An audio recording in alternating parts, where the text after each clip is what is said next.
ایک دن کا واقعہ ہے کہ ایک شخص جس کا نام علی تھا اپنے کام سے گھر واپس آ رہا تھا۔ راستے میں علی کے دل میں اچانک یہ خیال آیا کہ اسے اپنی زندگی کے بارے میں کچھ سوچنا چاہیے۔ وہ محسوس کر رہا تھا کہ اس کی زندگی میں برکتیں کم ہوتی جا رہی ہیں۔ اس نے اپنے دوست کے کہنے پر ایک عالم دین سے ملاقات کرنے کا ارادہ کیا۔ علی جب مسجد کے قریب پہنچا تو اس نے امام صاحب سے ملاقات کی۔ امام صاحب نے علی کو غور سے دیکھا اور کہا، بیٹا، انسان کے دل کا سکون اللہ کی یاد میں ہے۔ تمہیں چاہیے کہ اپنے دل کو قرآن سے جوڑو اور 5 وقت کی نماز کو اپنی زندگی کا حصہ بناؤ۔ علی نے امام صاحب کی باتیں دل سے سنے اور اپنے آپ سے وعدہ کیا کہ وہ اپنی زندگی میں دین کو شامل کرے گا۔ اس نے پہلی دفعہ فجر کی نماز ادا کی اور قرآن کی تلاوت شروع کی۔ کچھ ہی دنوں بعد اس کی زندگی میں حیرت انگیز تبدیلیاں آنے لگیں۔ اس کے کاروبار میں برکت ہونے لگی، اس کے دل کا سکون بڑھ گیا اور اس کے گھر کا ماحول خوشگوار ہو گیا۔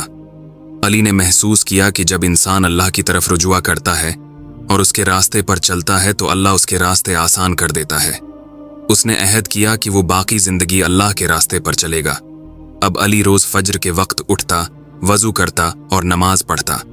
نماز کے بعد قرآن کی تلاوت کرنا اس کے لیے ایک ایسی عادت بن گئی تھی کہ جس دن وہ قرآن نہ پڑھتا اس کے دل کو سکون نہیں ملتا۔ ایک رات علی خواب میں ایک روشنی دیکھتا ہے۔ روشنی اتنی چمکدار تھی کہ اس نے علی کو اپنی طرف کھینچ لیا۔ اس روشنی میں سے ایک آواز آئی، علی، اللہ کی رضا کے لیے زندگی گزارنے والوں کو ہمیشہ سرخروئی نصیب ہوتی ہے۔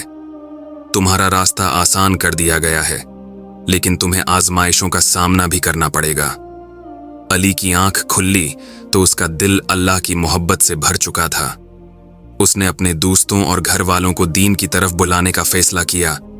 اس نے ان سے گفتگو کی، انہیں نماز کی اہمیت بتائی، قرآن کی فضیلت بیان کی اور اللہ کے احکامات پر چلنے کی تلقین کی۔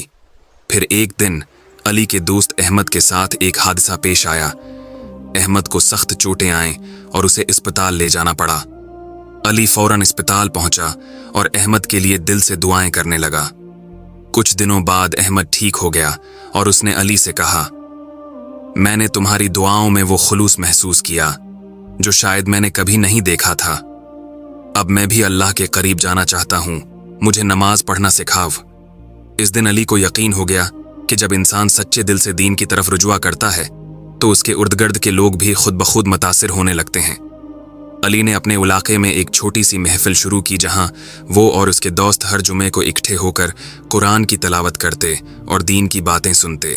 آہستہ آہستہ اس محفل میں لوگوں کی تعداد بڑھنے لگی اور وہ محفل ایک اصلاحی جماعت میں بدل گئی جس کا مقصد لوگوں کو دین کی طرف مائل کرنا تھا۔ چند مہینوں میں علی کی زندگی میں ایسی برکتیں آئیں کہ اس نے کبھی سوچا بھی نہ تھا۔ اس کا کاروبار مزید بڑھا، لوگ اس کے اخلاق اور ایمانداری کی مثالیں دینے لگے۔ اس کے گھر میں محبت اور امن کی فضا قائم ہو گئی اور اس کے والدین بھی اس کی دینداری سے بہت خوش ہوئے۔ آخر میں علی کو اپنی زندگی کا مقصد سمجھ میں آ گیا تھا کہ اللہ کی رضا کے لیے زندگی گزارنا ہی اصل کامیابی ہے۔ اس نے اللہ کا شکر ادا کیا کہ اس نے اسے سیدھے راستے پر چلنے کی توفیق دی اور دل میں یہ عہد کیا کہ وہ اپنی آخری سانس تک لوگوں کو اللہ کے راستے پر چلنے کی دعوت دیتا رہے گا۔